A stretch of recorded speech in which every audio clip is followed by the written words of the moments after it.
The Oscars are dead. Back in 1998, almost 60 million people tuned in to watch the ceremony. By 2021, that number dropped to just 9 million. That wasn't just a drop, it was a total collapse. And ever since, it's been all downhill. In fact, let's try a quick test. Does anyone actually remember who won Best Picture last year?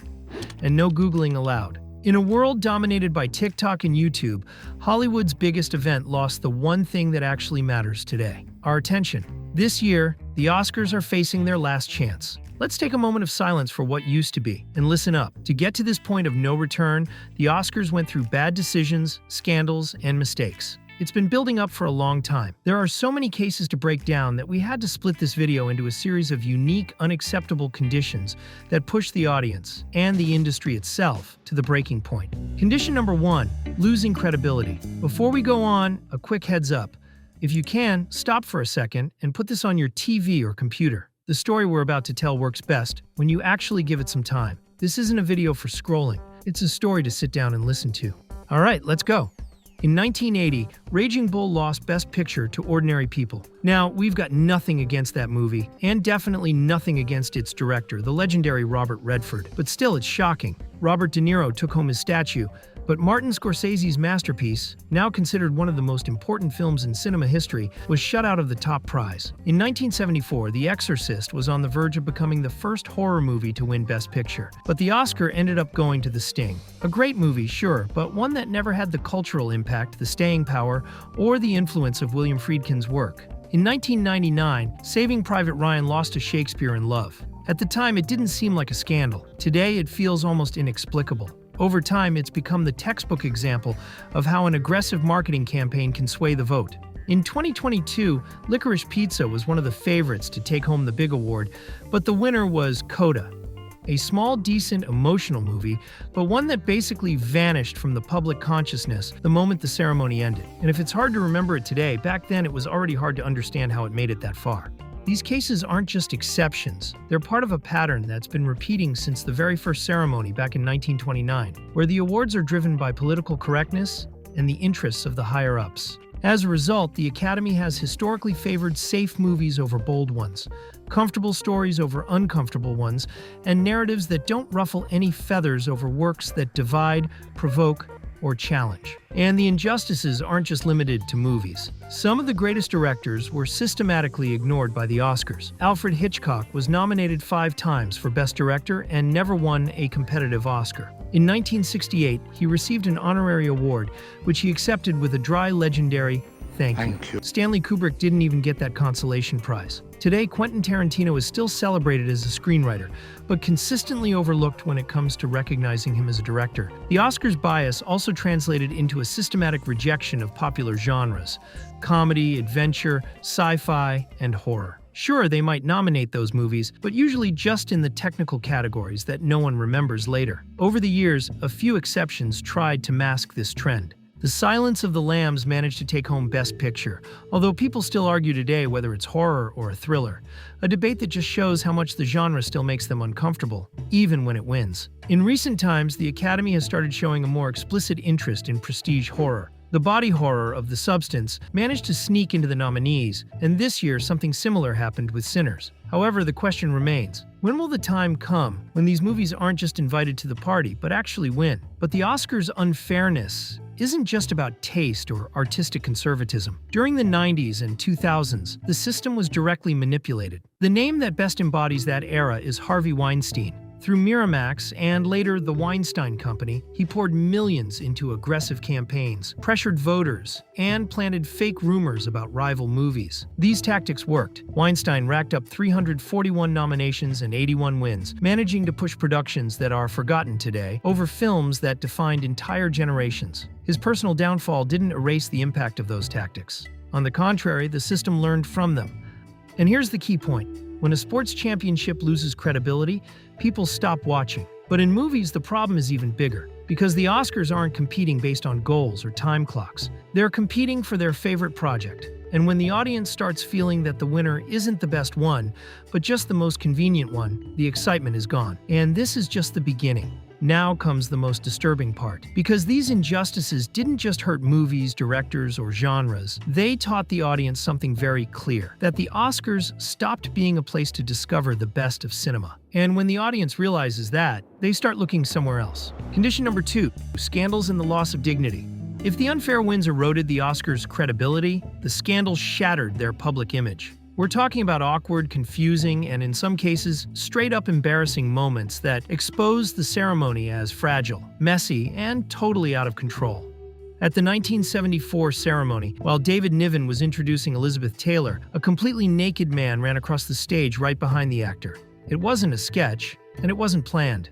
Later, it turned out to be Robert Opel, a photographer and artist looking for attention. The incident forced the organizers to beef up security and made it clear that even Hollywood's most prestigious event could lose control in seconds. But the messiness wasn't just about interruptions. It happened during the awards themselves. During the 1993 ceremony, Jack Palance went up on stage to announce Best Supporting Actress. Legendary performers like Vanessa Redgrave were in the running, but when he opened the envelope, he read a name no one expected: Marissa Tomei, for her work in My Cousin Vinny. The shock was so big that for years, a rumor went around that Tomei wasn't the real winner. The story went that Palance, allegedly drunk, had misread the name and just called out the last nominee he saw on the teleprompter. The Academy never confirmed that story, but the damage was already done. The doubt was planted. Even crazier was what happened in 2017. Warren Beatty and Faye Dunaway went on stage to announce Best Picture. They opened the envelope and said La La Land. The whole team went up to accept the award. Minutes later, the producers interrupted the moment to clarify that the wrong envelope had been read, and that the real winner was Moonlight. Beatty explained that the envelope had Emma Stone's name inside. She had just won Best Actress, and that's why he thought La La Land was the winner. After that embarrassment, the Academy tightened its security protocols again, making it clear that the system was way more vulnerable than anyone thought. Today, many of these episodes seem harmless or are just remembered as funny stories, but not all scandals were innocent. In 2004, one of the shadiest cases involved Carmine Caridi, a character actor and Academy member. The FBI identified him as the source of leaked screeners for Oscar contenders. Caridi had lent the DVD-S to Russell Sprague, a friend who had fixed his VCR. Sprague ripped the footage and shared it online. Caridi confessed and avoided jail, but he was kicked out of the Academy. Sprague died in prison while awaiting trial. The whole episode exposed a serious problem: the fragility of the voting system and how easily it could be compromised. Another more recent scandal centered on Andrea Riseborough. In 2023, she was nominated for Best Actress for To Leslie, a movie that had gone completely unnoticed during awards season. The nomination was the result of an unusual campaign pushed by director Michael Morris, who sent copies of the film to various influencers. Actresses like Gwyneth Paltrow publicly praised the performance on social media. The Academy explicitly bans directors from directly influencing voters, but those rules didn't cover social media behavior. Even so, the nomination wasn't withdrawn, which just reinforced the feeling that the rules are blurry and the criteria are arbitrary. But if there's one scandal that overshadows all the others, it's the one involving Will Smith and Chris Rock. During the 2022 ceremony, Smith was the heavy favorite for Best Actor for King Richard. In the middle of the show, Rock went up on stage to present Best Documentary and cracked a few jokes about Jada Pinkett Smith, Will's wife. The reaction was instant. Will Smith walked up on stage and slapped Rock right in front of millions of viewers. The moment left the audience in shock. Minutes later, Smith won his Oscar. But that win was completely overshadowed. No one talked about the award. Everything revolved around the slap. A theory even popped up that the Academy had staged the whole thing to boost their low ratings. However, one user online summed up the situation with a devastating line: "The organizers don't understand entertainment." You know the old saying, there's no such thing as bad publicity. In the case of the Oscars, the scandals actually accomplished one thing: they put the show back at the center of the conversation. But it came at a huge cost. That slap turned the ceremony into a global meme. It got visibility, sure, but it lost prestige. And once something becomes a meme, people stop taking it seriously. This was the second condition that pushed the Oscars toward a total collapse. An event created to celebrate cinema ended up surviving on viral moments. That might grab attention for a minute, but it doesn't build respect or loyalty. If anything, it just speeds up the decline. Do you ever see these kinds of awkward moments at other awards shows? When an event needs scandals just to exist, it's a sign that something deeper has stopped working. And that problem leads us straight to the next point. The moment the Oscars didn't just lose credibility and dignity, but became completely out of touch. Condition number 3, the changing world. The Oscars belong to a different era, and that isn't just an opinion, it's a historical fact. For most of the 20th century, the center of home entertainment was the television. Starting in the 50s, sitting in front of the TV wasn't just something you did in the background, it was an event. In that context, the broadcast of the Academy Awards changed everything. The first televised ceremony took place on March 19, 1953. Until then, the Oscars were basically a private Hollywood affair, reserved for a select few. Winners weren't always announced during the gala, and to find out the results, you had to wait for the next day's paper or listen to the radio. TV completely changed that dynamic. Suddenly, entire families could watch their favorite stars together. The glamour, the celebration, and the feeling of a unique event were brought right into people's living rooms. Even though the ceremony lasted for hours, everyone was glued to the screen. Over the years, watching the Oscars became a ritual, even for people who weren't movie buffs. You could ignore directors, actors, or even the movie theater experience itself. But the Academy Awards were still must-see TV. That phenomenon translated into massive ratings. The all-time record belongs to the 1998 ceremony, with viewership hitting somewhere between 55 and 60 million people. A few unique factors came together that year. For one, Titanic, the biggest pop culture phenomenon of the time, was dominating the global conversation. On top of that, the ceremony brought together absolute legends like Jack Nicholson, Robin Williams, and Kim Basinger. That same night, new stars were born. Matt Damon and Ben Affleck won the Oscar for the Good Will Hunting screenplay. We saw another ratings peak in 2004, when the big draw was The Lord of the Rings, The Return of the King. Back then, the Oscars got people just as fired up as a major sports event. People picked sides, fueled rivalries, and got into heated arguments about movies, actors, and directors. Even today, the debate still rages between those who celebrate Forrest Gump winning Best Picture and those who insist it should have gone to Pulp Fiction. But that whole culture started to fade in the early 21st century. And it wasn't for just one reason, but a combination of several deep changes. First off, the Academy started leaning heavily into independent and European productions. Movies with high artistic merit, sure, but starring actors the general public barely recognized. With very few exceptions, the massive commercial blockbusters were pushed to the sidelines. As a result, the ceremonies stopped bringing together those constellations of stars we saw in past decades. Even when they managed to get a bunch of famous faces together for a show, the impact just isn't the same. This is part of a much bigger conversation happening across the entire film industry. Movie stars stopped being the main driver of commercial success. Today, the box office is dominated by franchises and recognizable brands. Quentin Tarantino himself summed it up perfectly when he pointed out that, right now, the characters carry more weight than the people playing them. You just have to ask yourself a simple question. Does the audience identify more with Captain America or Chris Evans? Even so, the biggest factor was something else entirely. TV stopped being the center of the household. That role shifted first to computers, and then to the internet in general. Later came the streaming platforms, which completely changed our viewing habits. Over the last decade, these tech changes led to a deep cultural transformation that affected how people engage with entertainment, a topic we're going to come back to a little later. On top of all that, we were hit with major events that made the problem even worse. The clearest example was the pandemic. During 2020, theaters stayed closed for months, and only a few studios were brave enough to release movies. Most of them chose to delay their launches. The ceremony itself had to adapt to health restrictions. The Dolby Theater, the event's usual home, had a reduced guest list, while part of the gala was moved to Union Station. The result was a somber, austere ceremony, with very little glamour and hardly any recognizable faces. The audience was 9.85 million viewers, the lowest number in Oscars history. The world changed. Habits changed. The way we consume entertainment changed. But the Oscars kept running on the logic of a TV event from the last century. This was the third condition that pushed them to the brink of collapse, not understanding their own time. An event designed for an audience that doesn't exist anymore leads us to the next problem. Fourth condition, lack of creativity. It's ironic that an event created to reward technical, creative, and storytelling excellence has such a hard time finding ideas to keep its own audience interested.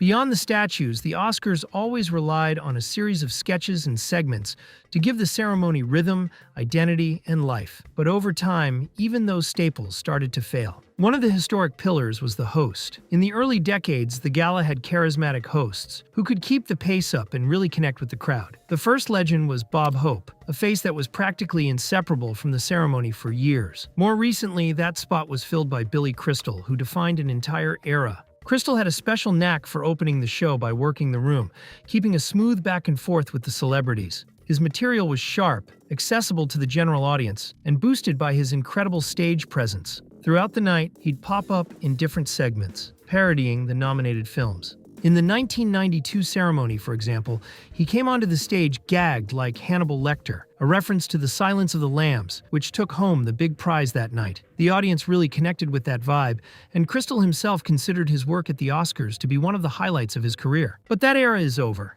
and from then on, the Academy started making one bad call after another. They tried seasoned pros like Steve Martin, but nothing really stuck. In 2011, trying to bring in a younger crowd, they picked James Franco and Anne Hathaway to host. The result was widely slammed. People pointed out the lack of chemistry between them, and Franco's detached attitude. Hathaway was more committed, even helping with the writing, but it wasn't enough to turn things around. Then there was the whole Kevin Hart situation. He was hired to host the 2019 ceremony, but shortly after, old homophobic tweets resurfaced. Hart publicly apologized to the LGBTQ community and stepped down, saying he didn't want to be a distraction on a night meant to celebrate talent. In a Hollywood full of tension and controversy and prioritizing political correctness, the Academy decided to go without a host that year. That decision stuck for the next two ceremonies. Struggling to find the right actors, the Academy started betting on talk show hosts. The most consistent choice has been Jimmy Kimmel, though he hasn't been free of controversy either. For a lot of the international audience, he isn't exactly a recognizable face, and his humor often feels too specific or just doesn't land globally.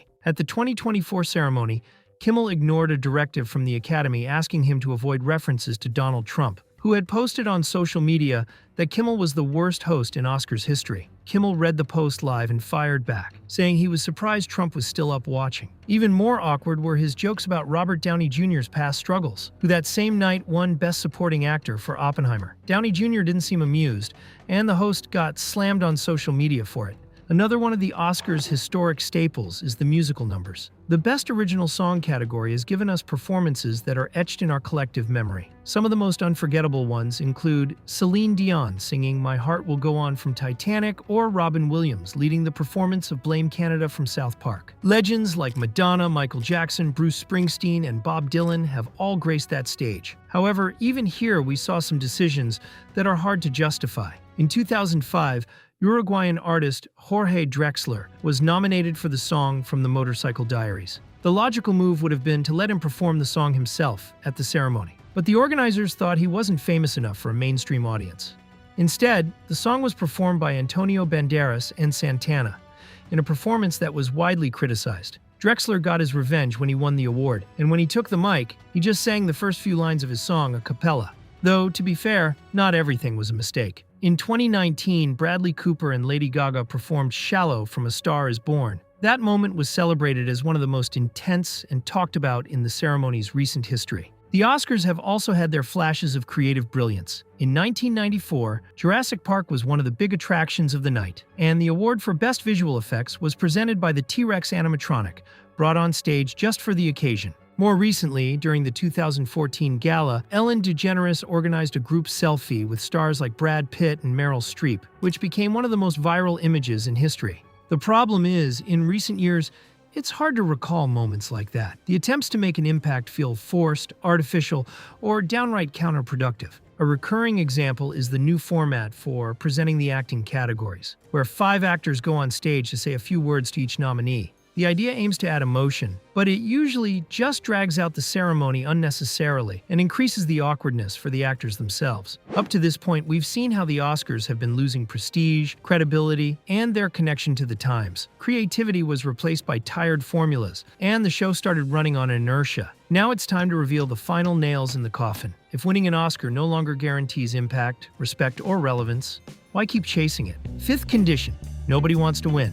Okay, maybe we're exaggerating. Being nominated for an Oscar must be great, but there is an undeniable shift that points to the death of the Oscars more than any other detail, and that is the reputation of the award itself. In the past, holding that gold statue was the ultimate dream for every actor and anyone wanting to work in movies. Winning an Oscar meant you had made it in the industry, getting access to better projects and higher status in Hollywood. It was a seal of approval that defined an entire career. But today, the Oscar isn't a priority anymore. In fact, many actually push back against it, preferring to steer clear and focus their attention on more modern achievements. To understand why Hollywood is turning its back on the Oscar, we have to talk about the curse that often comes with the statue. After winning, many actors tend to slide downhill. There are tons of cases, but Halle Berry stands out. Thanks to her work in Monsters Ball, she became the first black woman to win Best Actress. But from then on, it was one misstep after another, with dramas that went nowhere and thrillers that were way too small. Her lowest point came with Catwoman, one of the biggest flops in history. Berry eventually admitted that the Oscar didn't help her get better roles, and she still has to fight for everything in Hollywood. That sentiment was shared by her peers.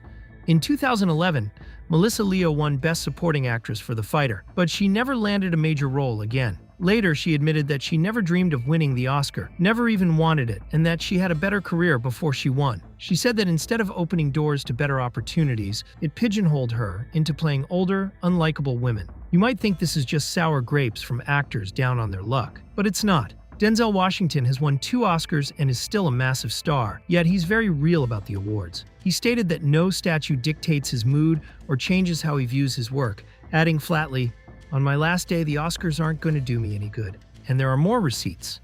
In 2023, Brendan Fraser won Best Actor for The Whale, marking one of Hollywood's greatest comebacks. But he recently revealed that the award didn't actually help him land more gigs in the industry. The newer generations are even more skeptical. In an interview with The New Yorker, Amanda Seyfried admitted the Oscar isn't that big of a deal to her, asking a tough question.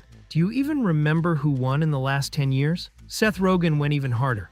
In 2018, he tweeted that they should vote 5 years after movies come out because that's how long it takes to know if they're actually good. 4 years later, he said, "I don't understand why movie people care so much if other people care what awards we give ourselves." Because of stories like these, most actors are now chasing franchises, long-running streaming roles, or viral moments. Today, that guarantees more visibility and financial stability than an Oscar ever could. In fact, studios value social media followers and online buzz way more than an Academy Award. Just look at Dwayne Johnson or Selena Gomez. On the flip side, a lot of the recent Best Picture winners are movies most people haven't even heard of. Since they aren't aiming for the mass market, they're mostly appreciated by critics and voters. That really limits their ability to act as a cultural barometer. Just look at recent examples like Nomadland and Anora. And there's another issue.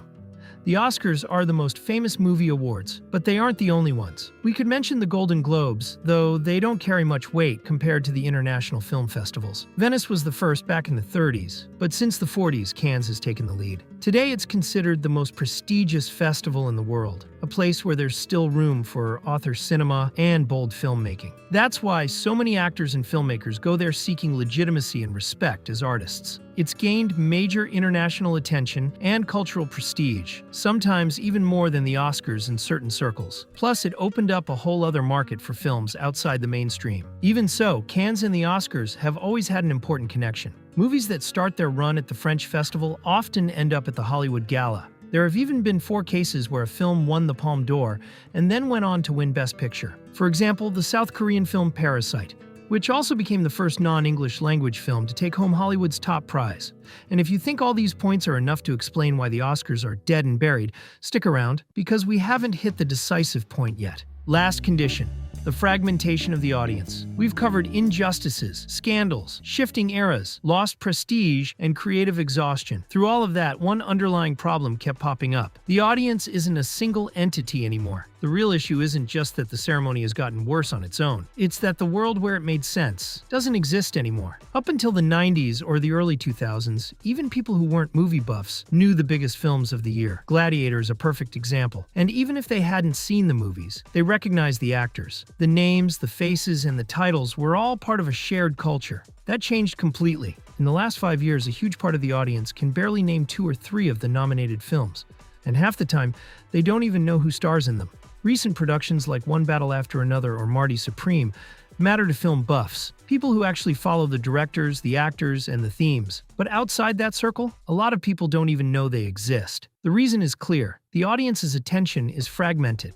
Just like movies in general, today the Academy Awards are competing with the web, more specifically, with the explosion of screens. TV used to be the only way to watch the ceremony. Today, almost no one watches the whole show. Many watch it in clips, others follow it indirectly. and a huge chunk just ignores it completely. It's become impossible to focus everyone's attention on a single event. We live in an era where interest is split across platforms, ages, countries, habits, communities, and algorithms. The monoculture is over. Now there are multiple worlds fighting for our time. In this context, the full show matters less than a viral clip. People don't wait for the whole event anymore. They just want the highlight. That brings us to the Oscars' toughest competition: social media. Platforms like Instagram, TikTok, and Twitch turn any scene into instant content. Before the ceremony is even over, moments like the Will Smith slap become bigger than the entire night. On top of that, there's a platform that completely redefined how we consume the Oscars: YouTube. It works as the perfect workaround for following the ceremony without actually watching it. Recaps, clips, speeches, bloopers, controversies. You get everything without having to sit through 3+ hours of a live broadcast full of commercials. Today, the main goal for any media outlet is to keep the audience hooked for as long as possible, to stop them from drifting off to another screen. Netflix actually revealed that they optimize their productions for second viewing. In other words, their scripts are designed so you can follow a movie or series while doing something else, or even while looking at another screen. In a recent interview, Matt Damon confirmed that the platform actually demanded that they repeat the same plot point 3 or 4 times within the dialogue. If even movies aren't designed for full attention anymore, it's hard to imagine how a ceremony demanding nearly 3 hours of continuous focus can survive. The rise of these new screens has also weakened the whole award season media machine. Back in the day, TV controlled the narrative. Everyone found out the winners at the exact same time, and the public got familiar with the names and faces over weeks. Today, to get that kind of traction, a movie needs to be everywhere at once: traditional media, social networks, and digital platforms. And even then, the final reach depends on the algorithm. The Oscars and Hollywood are usually slow to react to these shifts, but every now and then, they manage to capitalize on them. In 2023, Barbie and Oppenheimer hit theaters on the same day. The internet turned that coincidence into a cultural phenomenon known as Barbenheimer. That buzz carried over into awards season, where both movies kept the audience engaged. The result was 19.5 million viewers in the US alone, the highest number in years. These spikes prove that interest can still be reignited. But they also make one thing clear: the ceremony itself isn't enough anymore. You need an external cultural context to drive the event. Beyond these temporary boosts, the relationship between the Oscars and the modern world is still up for debate. The battle for attention is fierce, constant, and uneven. And for years, the Academy seemed to have no clear answer. Until suddenly came an unexpected announcement. The future might be different. In December 2025, the Academy of Motion Picture Arts and Sciences made 2 key announcements. First, after nearly 60 years, they decided to end their historic partnership with ABC. Second, they confirmed that, starting in 2029, with the 101st edition, the Oscars will be streamed on YouTube. The deal guarantees a live, free broadcast for the platform's over 2 billion active users.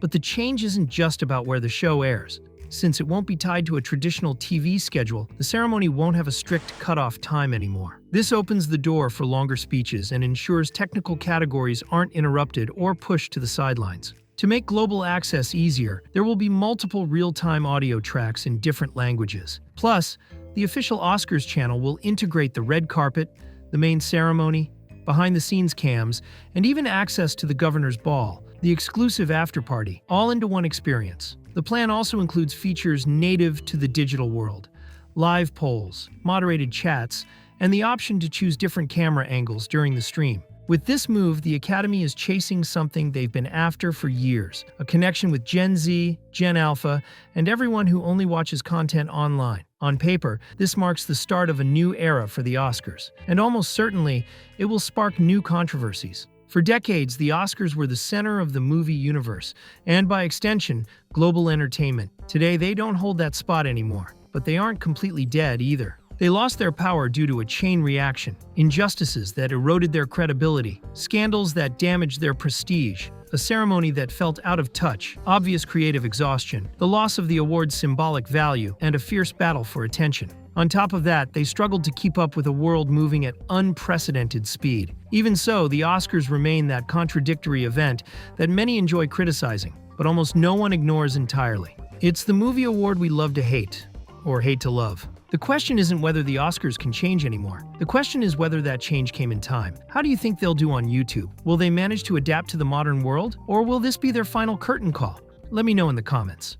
Hollywood tried to ruin One Piece's live-action adaptation. Calling this just a pirate manga doesn't do it justice.